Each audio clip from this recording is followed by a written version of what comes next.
Hello, আসসালামু আলাইকুম বন্ধুরা, সবাই কেমন আছেন? আশা করি ভালো আছেন। আমি আজকে আপনাদেরকে দেখাবো কিভাবে রেজাল্ট শিট তৈরি করা যায়। এক্সেলের রেজাল্ট শিট তৈরি করা খুব কঠিন কিছু না, শুধু কিছু ফাংশন দিয়ে করতে হয়, তাহলে খুব সহজেই অনেকগুলো রেজাল্ট একবারে তৈরি করা যায়। সেটা কিভাবে করবেন সেটাই আমি দেখাবো আজকে। দেখেন, আমি একটা 10টা স্টুডেন্টের নাম এখানে লিখে রাখছি, আর সাবজেক্ট আছে হচ্ছে বাংলা, ইংলিশ, ম্যাথমেটিক্স। এখানে 3টা আমি লিখে রাখছি, আপনারা আরও বেশি লাগলে আপনারা আরও বেশি লিখে রাখবেন। আমি এমনি আপনাদের বোঝানোর জন্য 3টা লিখে রাখছি। তো এখানে আমি মার্কস বসাইনি, আপনারা ধরেন আমি আপনাদের সামনে মার্কস বসে নিই। প্রথমে দিলাম 55, তারপরে 32, 95, 75, 65, 23, 69, 46, 40, 49। আচ্ছা, এইভাবেই এই জিনিসটা এখানেও আমরা ওইভাবেই বসে নিলাম একটা আর কি।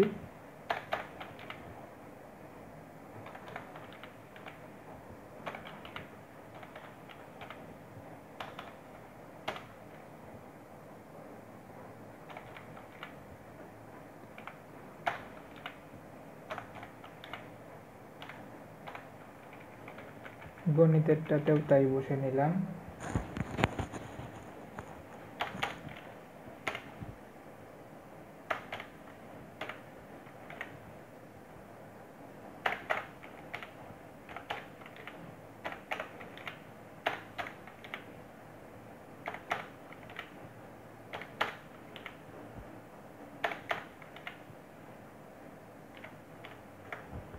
আচ্ছা, সবগুলো বসান হয়ে গেছে। এখন আমরা রেজাল্ট আমরা জানি যে 33-এর নিচে পাইলে সেটা ফেল, আর 33-এর ওপরে হলে সেটা পাস। সেটা আমরা অটোমেটিক এখানে কিভাবে বের করব সেটা দেখাবো। সরি,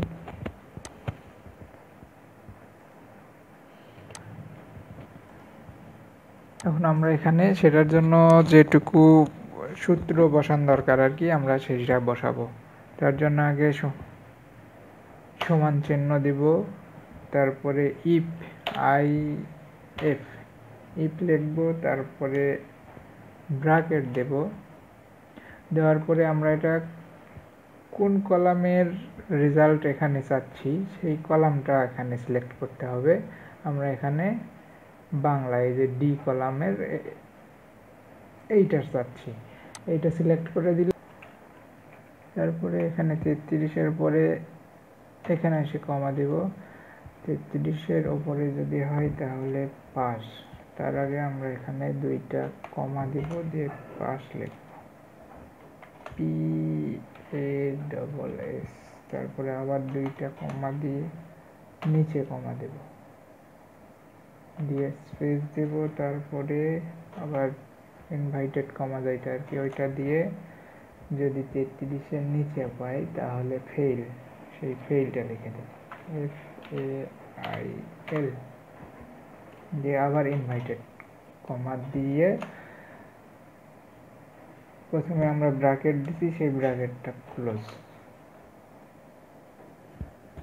দিয়ে এন্টার দেব।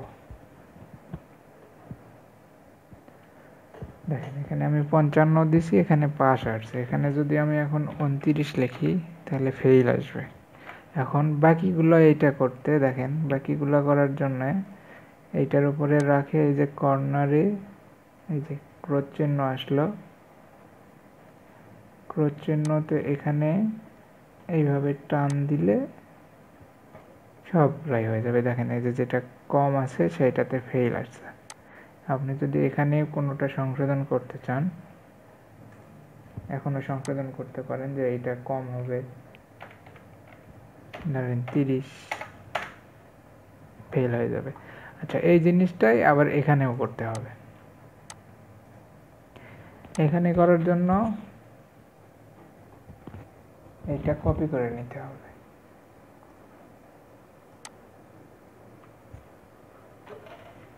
কপি করে এখানে আসে পেস্ট দিলাম। দেওয়ার পরে এখানে দেখেন ডি ধরছে, এই যে D3। আমাদের এটা ডি হবে না, এফ হবে।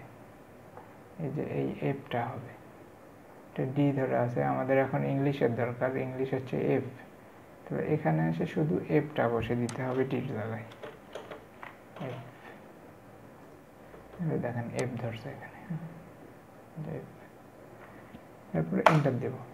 দেওয়ার পরে এখানেও তাই, এখানে এভাবে ধরে টেনে নিয়ে আসতে হবে।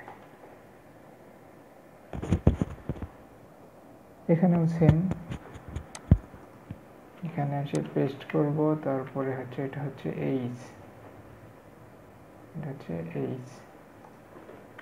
এখানে এসে এইচ লিখব, লেখার পরে এন্টার দেওয়ার পরে এইটা টান দেব। দেখেন যেটা কম আছে সেটা ফেল আসছে।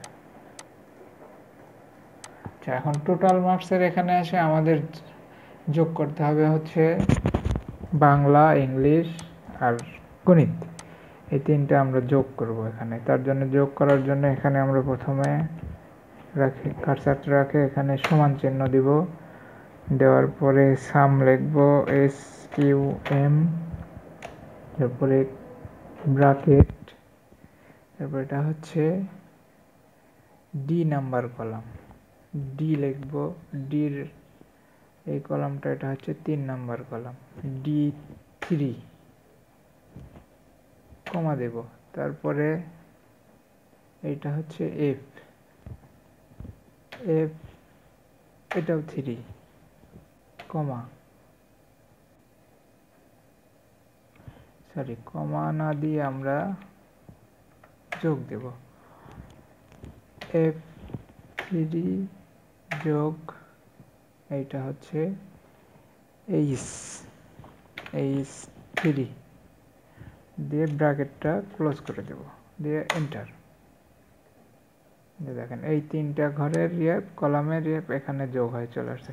এখানে আমি আবার টাইনে এইভাবে দিয়ে দেব। দেখেন টোটাল এইটা। এখন যদি এখানে আপনি কম বেশি করেন, এখানেও কম বেশি হয়ে যাবে। এখানে যদি কম বেশি করেন, দেখেন এখানে কম বেশি হয়ে গেছে।